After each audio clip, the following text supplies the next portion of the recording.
Right, so ayan. Guys, meron na papakitang video sa inyo. Meron itong 6.3 million views in just 6 days. So ito, panoorin natin. Hoy! Kayo na ito nakapahamak sa akin eh! Hoy! Oh! Napakalupit! Oh, ano yun?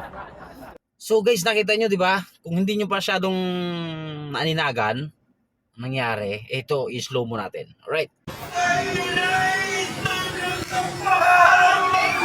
Alright, so parang bitin, no? Bitin, medyo malayo. Parang mahirap aninagan yung slow mo, no? Medyo bitin siya. Ito, lalapitan natin. I-zoom naman natin ngayon. Alright, tignan natin. So, ayan mga idol, no? Na-zoom natin, na-slow mo natin, pero parang bitin. Kunin natin yung isang angulo na pinaka makikita natin kung gaano talaga kalupit. So, tignan natin ulit mga idol. Harapan yan na! Pasakay yan ito! So, ayun mga idol, nakita nyo naman, di ba? Yung nakapink, yung purpose natin dyan. Nakita nyo naman. Blurred pa yung camera, ha? Blurred pa yung camera, pero makikita mo sa kanya talagang napakaganda niya. May tsura siya. Pero maniwala kayo sa akin mga kaibigan.